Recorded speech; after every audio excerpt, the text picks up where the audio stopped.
Hi friends, today I am giving a lecture on FP growth algorithm. So FP growth algorithm can also be called as frequent pattern growth algorithm. Okay, so in data mining we are generally used two algorithms for finding out frequent item sets.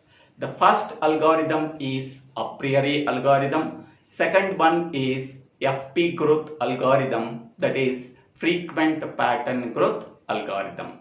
So in the previous videos we are already discussed about what is a priori algorithm, how we are finding out frequent item sets with the two example problems. Please refer that videos if anybody wants. Now in this video we have to discuss about how we are finding out frequent patterns from the given transactional data set or a database by using FP growth algorithm. Okay, so this is the given transactional database or a data set. So here in this table there are two columns are there. The first column represents transaction ID, the second column represents item sets. Okay, so how many number of transactions are there? 6 transactions are there: T1, T2, T3, T4, T5, T6. Okay, so how many number of items available in that transaction data set? I1, I2, I3, I4. 4 items are available in the transactional data set. Now, the minimum support. So, the minimum support count is minimum support count for this transactional data set is equal to 2. Okay. Now we can take each and every transaction. For that transaction we have to construct a frequent pattern tree, that is a FP tree. Okay. Now in this algorithm we have to follow two steps for finding out the frequent patterns. The first step is FP tree construction. FP tree construction, and the second step is finding the frequent item sets. Finding the frequent patterns. Finding the frequent patterns from the given FP tree. Okay. The first step is FP tree construction. Okay. How we are constructing the FP tree? That is frequent pattern. Frequent pattern tree is start with a node. That node is called as a root node. So the FP tree, the root node is always represented by null. Okay. So initially FP tree contains a root node. That root node called as null node. Okay.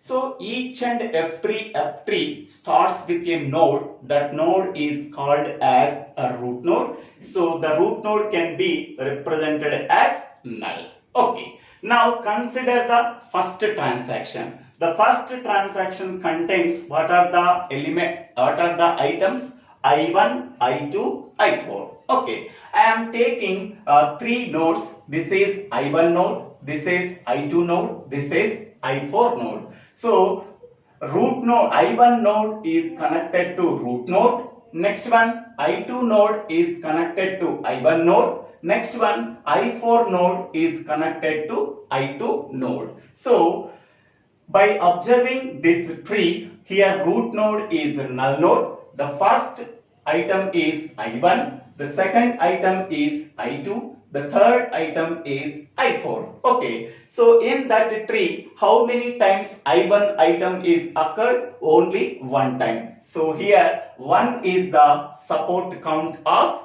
item I1. Here how many times I2 is occurred? Only one time, so that I2 support count is 1. Next, how many times I4 item is occurred? Only one time. Its support count is 1. After reading the transaction ID T1, so this is the FP3 we are getting. In that one, I1 support count is 1, I2 support count is 1, I4 support count is 1. Next one, we are reading the transaction T2. So transaction T2 contains only two items, I1 and I2. Here, so this is the root node, here I1 is there. So previously I1 support count is 1. So here in transaction T2, I1 is also occurred. So I1 support count is incremented by 1. Previously its support count is 1. Now I1 is occurred second time. So then its support count is updated with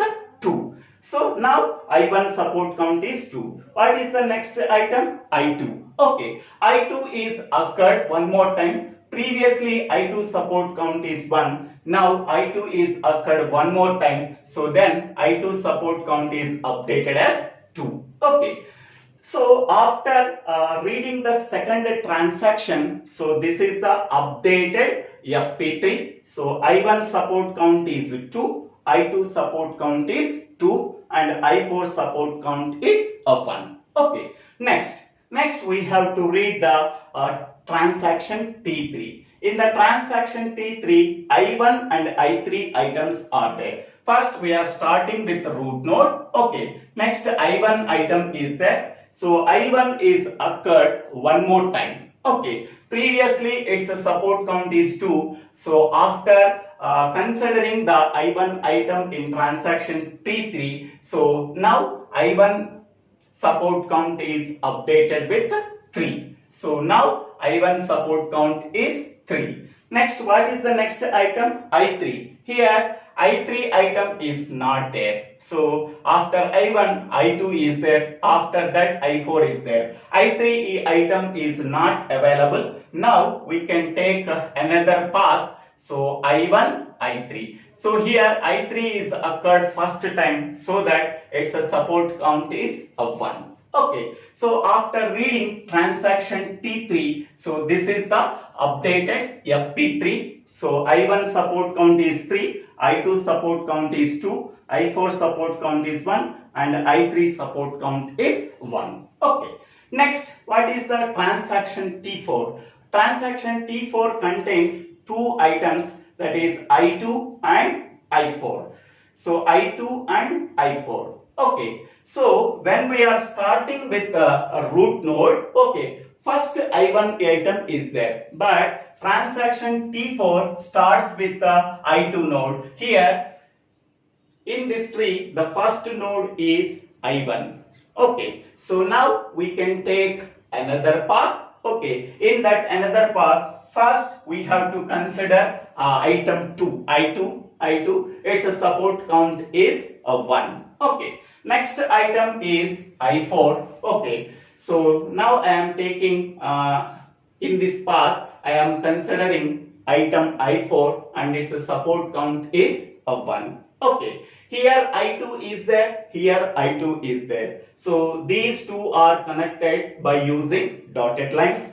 Next here I4 is there, here I4 is there. These two are connected with the dotted lines. Okay, so after reading transaction T4, okay, what is the FP3 we are getting? So this is the FP3 we are getting. The support count, I1 support count is 3, I2 support count is here 2, here 1, 2 plus 1, that is 3. Next I3 support count is 1 and I4 support count, here in this path I4 support count is 1, in this path I4 support count is 1, so that total I4 support count is 2. Okay, next we have to read transaction T5. In that transaction T5, I1, I3 items are there. First starting with the root node. Okay, in this path I1 is there, in this path I2 is there. So we have to go for this path because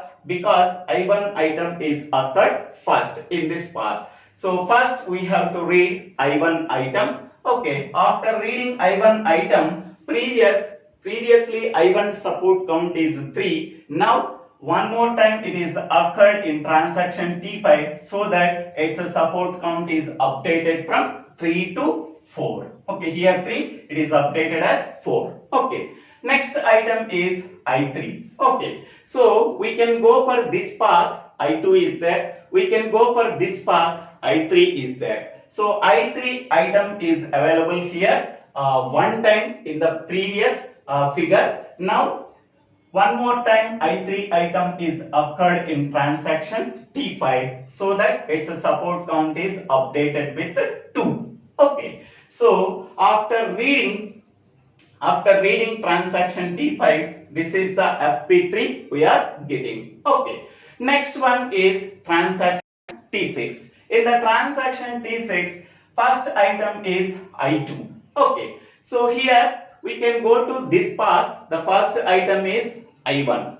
We can go to this path. The first item is I2. Here the first item is I2, so that we can go to this path. Okay.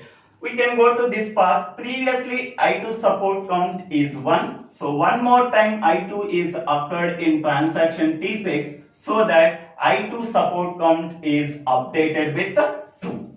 Okay.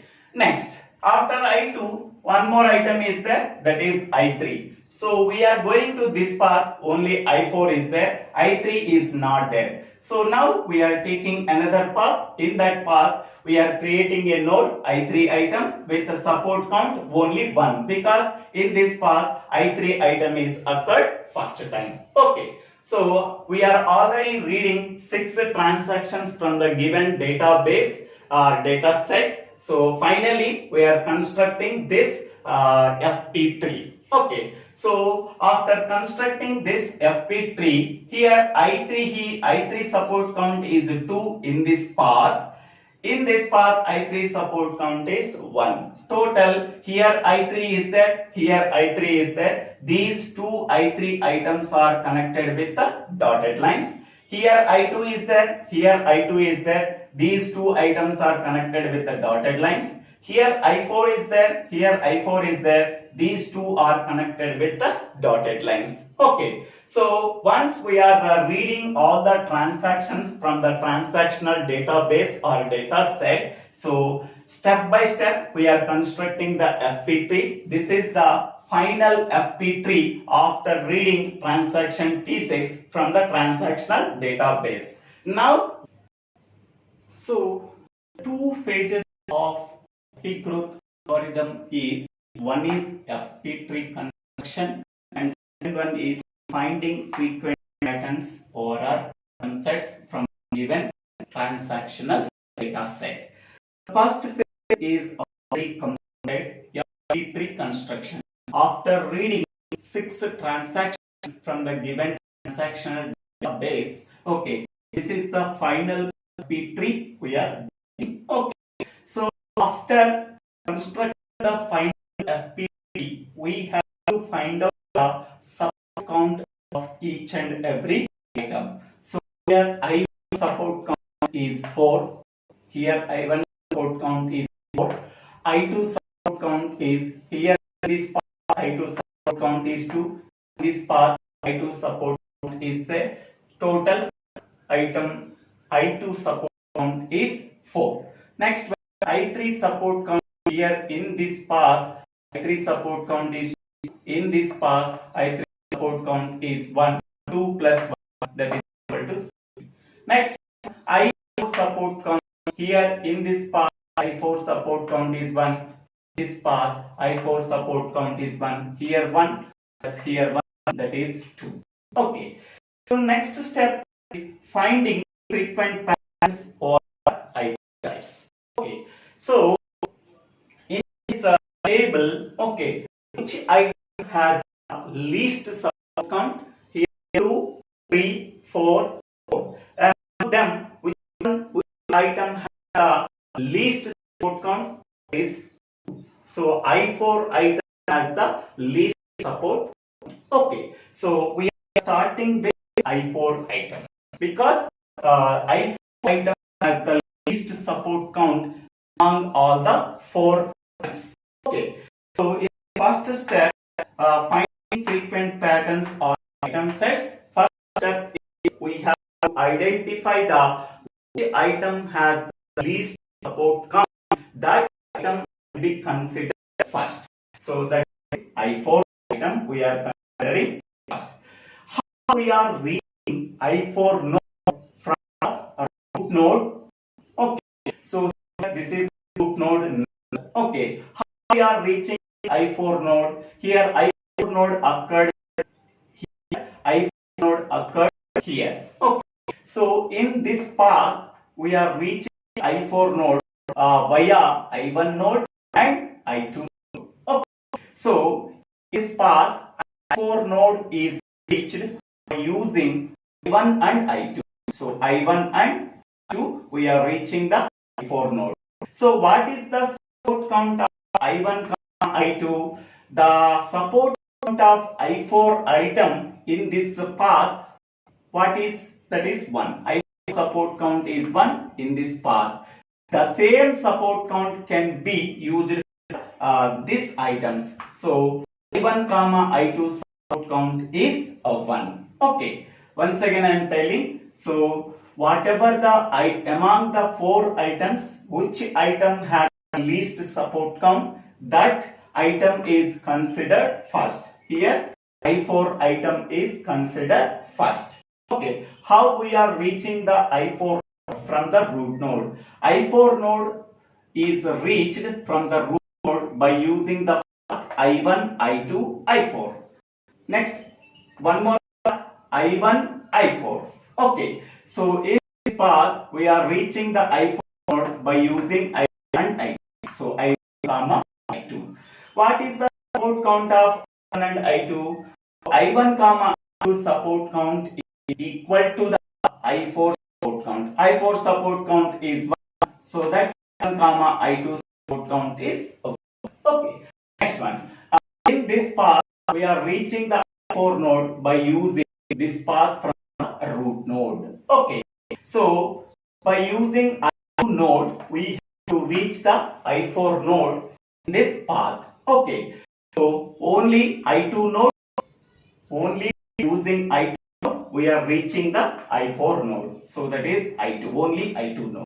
Okay. What is the support count of I2 node? The support count of I2 node is nothing but in this I4 support count is 1, so that I2 support count can be as the I4 support count in this path, that is 1. Okay, so by using this path we are reaching I4 node in this path. By using this path we are reaching the I4 node in this path. The support count of I1 comma I2 is 1 because I4 support count is 1, so that I1 I2 support count is 1. Okay, the support count of I2 is 1 because in this path I4 support count is 1. Okay, next here I1 support count is 1 and I2 support count is 1. Here I2 support count is 1. Okay, so by combining these two, what is the support count of I1?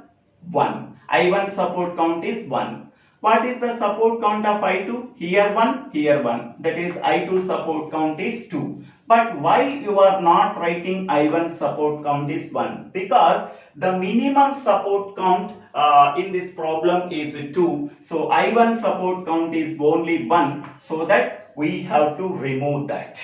Okay. So I2 only we are considering. I2 support count is 2. Here 1, here 1. 1, 1, that is 2. So I2 support count is greater than or equal to minimum support count, so that we are considering I2 item, but one item is not considered because I1 support count is only 1, is less than the minimum support count, so that we have to remove that I1 item in this one. Okay, next one. So I2 is joined with I4. I2 item is joined with I4, so that I2 comma I4. What is the support count of I2 comma I4? The support count of I2 can be treated as the support count of I2 comma I4. Okay, so item I2 is joined with I4 item, then we are getting this item set I2 comma I4. Okay. What is the support count of I2 comma I4? The support count of I2 can be treated as the support count of I2 comma I4. So therefore I2 comma I4 item set support count is 2. Okay. Next. So this is complete.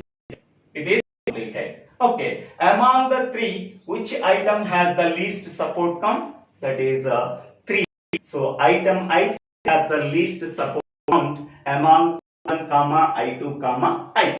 So that we are considering I3 item. Okay. So how we are reaching I3 item from the root node? So this is the root node where the I3 item is there. So in this path I3 item is there. Next in this path I3 item is there. Okay. How we are reaching the I3 node in this path? Via I1 node. Via I1 node. So null node, I1 node, I3 node. Okay. So we are reaching the I3 node by using the I1 node from the root node. So that I1. Next, in this path, we are reaching the I4 node using the I2 node in this path. I2 node. Okay. What is the support count of I1? What is the support count of I1 in this path? Okay. The support count of I3 node can be treated as the support count of I1. I3 node support count is 2, so that I1 node support count can be treated as 2. Okay. Next one. In this path, what is the support count of I2? The support count of I2 is nothing but in this path I4 support count is 1. So this support count can be treated as the support count of I2 item. Okay. So therefore I1 support count is 2, I2 support count is 2. Okay. So by observing this one, I2 support count is only 1. It is less than the minimum support count. So that we have to remove that item. Only I1 support count is 2. It is greater than or equal to minimum support count. So that we have to consider only this and this can be eliminated. Okay. Now I1 support count is 2. Here I1 support count is 2, so that we have to consider. Now I1 item is joined with I3. We are getting the item set I1 comma I3. What is the support count of I1 comma I3? So the support count of I1 can be treated as the support count of I1 comma I3. So I1 support count is 2, so that the support count of I1 comma I3 is 2. Okay. Next one. Next one, after completing I3, so I3 and I4 are completed. Among the two items, so I1 and I2, which item has the support count 4? So which item has the least support count? Both are containing the same support count, so that in this sequence, next item we are considering I2.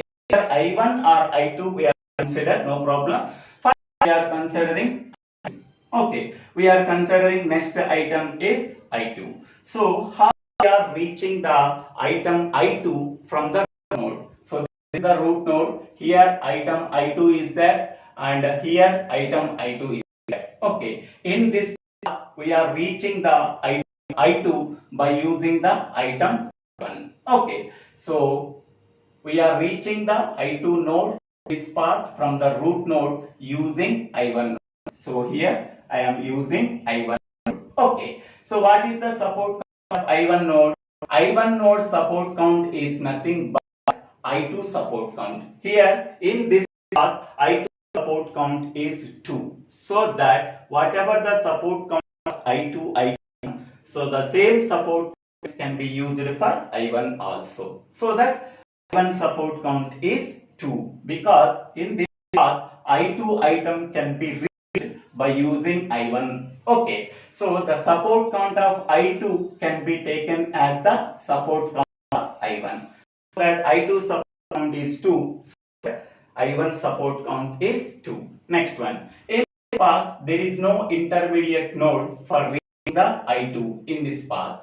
Okay, so only only this by using this node we are reaching the I2 node in this path, but there is no intermediate node is there to reach the I2 node in this path. Okay, so here only I1 node, I1 item is there, its support count is 2, so it is greater than or equal to the minimum support count, so that this item is considered. Okay, its support count is 2. Now I1 item is combined with the I2. I1 item is combined with I2, then we are getting the item set I1 comma I2. What is the support count of I1 comma I2? The support count of I1 can be treated as the support count of I2. Okay, next one. After completing I2, then we go for I1 node. Okay, so we are reaching I1 node. How we are reaching I1 node? Okay, from the root node.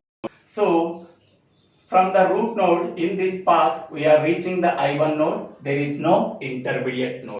Okay, so that simply we have to ignore that node. Okay, there is no intermediate node reaching the I1 node from the root node, so that we are not considering this node. Okay, so what are frequent patterns are there? This is the conditional FP tree for I4 node, for I3 node, for I2 node. This is conditional pattern base.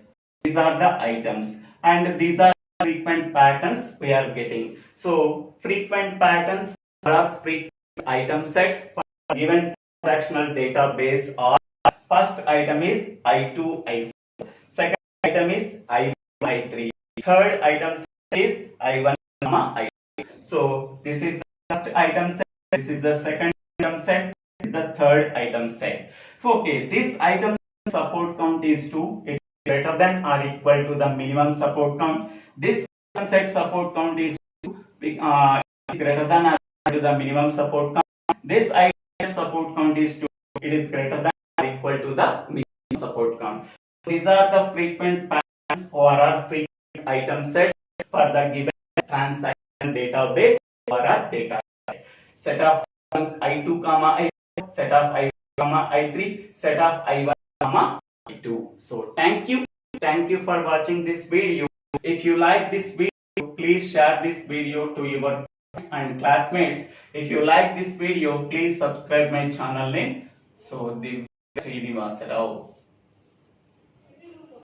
Divya Srinivasa Rao. Okay. So after completing the problem, what is the output? So these are frequent patterns or are frequent item sets. So in this column, whatever the frequent pattern items are there, so this we have to consider. Okay. Thank you.